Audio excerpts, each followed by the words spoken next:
تو ڈاکٹر نے کچھ میڈیسن دی اور پھر نیند کا انجیکشن لگا دیا۔ اس کے اگلے روز جب بھائی اٹھا تو بظاہر تو نارمل لگ رہا تھا، لیکن جیسے ہی مغرب ہوئی تو میرے بھائی کی حالت دوبارہ سے خراب ہو گئی اور روزانہ رات کو میرے بھائی کی طبیعت خراب ہو جاتی تھی۔ اس طرح میرے بھائی کی حالت کی خبر پورے خاندان میں پھیل گئی اور رشتہ دار میرے بھائی کی خیریت معلوم کرنے بھی آئے۔ انہوں نے میرے بھائی کو دیکھتے ہی کہا، یہ کسی عاصف کا چکر ہے اور یہ کسی جھپٹ میں آ گیا ہے۔ بہتر ہوگا آپ کسی عملیات کرنے والے سے رابطہ کریں یا کسی مولوی سے رجوع کریں۔ تو میرے ابو مسجد جا کے مولوی صاحب کو گھر لے کر آئے۔ مولوی صاحب نے پانی پر قرآن آیت دم کر میرے بھائی کو پلایا، جس پر میرے بھائی کو وقتی طور پہ فائدہ ہوا۔ لیکن کچھ دنوں بعد میرے بھائی کی حالت بگڑنے لگی، تو میں نے پھر مولوی صاحب سے رابطہ کیا تو انہوں نے کہا کہ آپ قرآن پاک کی صفحات کی ہوا اپنے بھائی کو دیں۔ لیکن جیسے ہی میرے گھر والے قرآن پاک میرے بھائی کے قریب لے کے جاتے تو میرے بھائی کی حالت اور بگڑنے لگتی۔ مولوی صاحب بھی میرے بھائی کی کیفیت صحیح طرح نہیں سمجھ سکے۔ تقریباً 2 مہینے سے میرے بھائی کی حالت ایسی ہی تھی۔ صبح میں وہ بالکل ٹھیک ہوتا اور جیسے ہی مغرب ہوتی اس کی حالت بگڑ جاتی۔ ایک دن آفس میں بیٹھا ہوا میں اپنے بھائی کے بارے میں اپنے دوستوں سے ڈسکس کر رہا تھا۔ میں نے اپنے دوستوں کو اپنے بھائی کی حالت کے بارے میں بتایا تو میرے دوستوں نے کہا کہ تم اسے کسی نفسیاتی ڈاکٹر کو دکھاؤ۔ تو پھر میں اپنے بھائی کو ایک نفسیاتی ڈاکٹر کے پاس لے کے گیا۔ پھر وہاں میرے بھائی کا MRI ہوا اور پھر کچھ مختلف ٹیسٹ ہوئے، مگر میرے بھائی کی رپورٹس بالکل کلیئر آئیں۔ ڈاکٹر نے اچھے سے معائنہ کرنے کے بعد بتایا کہ میرا بھائی بہت زیادہ خوفزدہ اور ذہنی دباؤ کا شکار ہے، یا کسی نے میرے بھائی کو ڈرایا یا دھمکی وغیرہ دی ہے۔ ڈاکٹر کی یہ بات بالکل درست تھی، کیونکہ میرا بھائی خوفزدہ ضرور تھا، لیکن جس پراسرار شے کی وجہ سے میرا بھائی ڈرا ہوا تھا، اس خفیہ شے تک ڈاکٹر کا علاج ممکن نہیں تھا۔ ڈاکٹر کی دی ہوئی میڈیسنز میں نے اپنے بھائی کو ضرور استعمال کرائی، مگر میرے بھائی پر اس میڈیسن سے کوئی فرق محسوس نہیں ہوا اور میرے بھائی کی حالت مزید خراب ہوتی گئی۔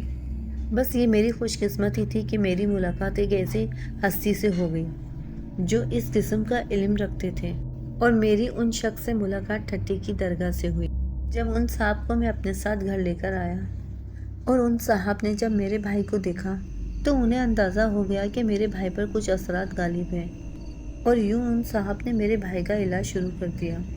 مسلسل 6 مہینے تک میرے بھائی کا علاج چلا، لیکن ان صاحب نے فیصلہ کر لیا تھا کہ اس بلا سے جان چھڑا کر رہیں گے۔ اس کے بعد انہوں نے میرے بھائی پر کچھ پڑھ کر دم کیا تو میرے بھائی کی حالت بہت خراب ہو گئی اور وہ کہنے لگا کہ وہ عورت آ گئی ہے اور وہ مجھے جان سے مار دے گی، اور باقاعدہ میرے بھائی نے ایک طرف اشارہ کر کے بتایا کہ وہ عورت وہاں بیٹھی ہے اور وہ عورت مجھے مار ڈالے گی، اور وہ کہہ رہی ہے کہ میں تجھے اپنے ساتھ لے جاؤں گی۔ جب ان صاحب کو یقین ہو گیا کہ وہ عورت مکمل طور پر میرے بھائی پر آ گئی ہے تو انہوں نے بہت زور سے میرے بھائی کے بال پکڑ کے کچھ پڑھنا شروع کر دیا۔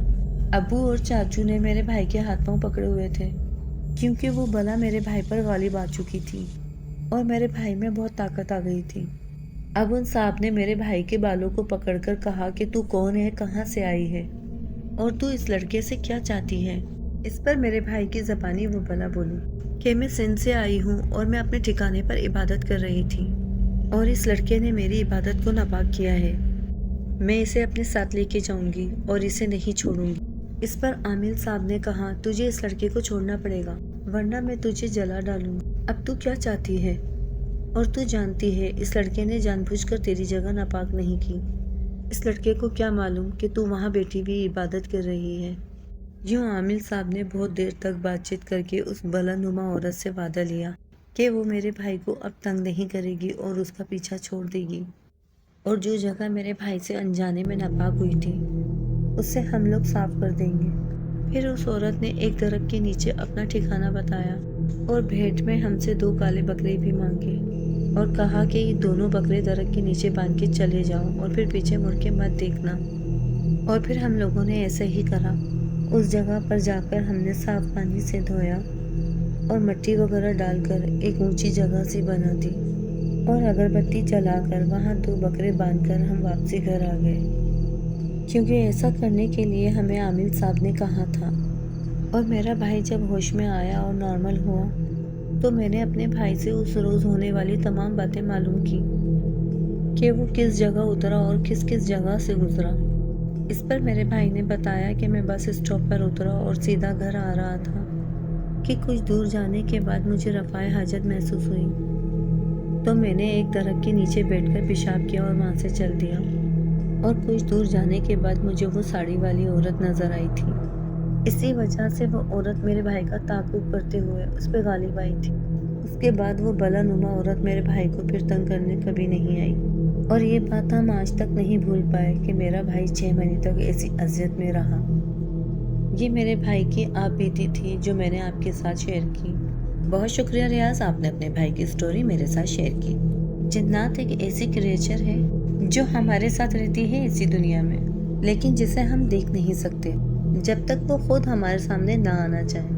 آپ تمام سننے والوں سے یہی کہنا چاہوں گی کہ جنات کو ہم اپنی ان آنکھوں سے نہیں دیکھ سکتے، لہٰذا ہمیں طہارت کا خاص خیال رکھنا چاہیے، اور اگر رفع حاجت محسوس بھی ہو تو کوشش کریں کہ گھر جا کر ہی کریں، کیونکہ ہمیں نہیں پتا کہ کس جگہ پر جنات آباد ہیں۔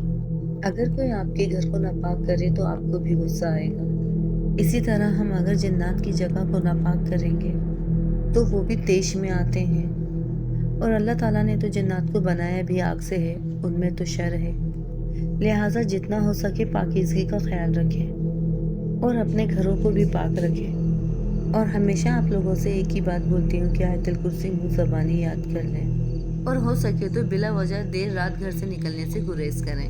اور اگر آپ اسی طرح کے سچے خوفناک واقعات سننا چاہتے ہیں تو میرے چینل کو سبسکرائب کر دیں اور بیل آئیکن کو پریس کر کے آل پہ سیٹ کر دیں۔ انشاءاللہ زندگی رہی تو پھر ملاقات ہوگی اگلے ایپیسوڈ میں، اور ویڈیو اچھی لگی تو لائک اور شیئر ضرور کریے گا۔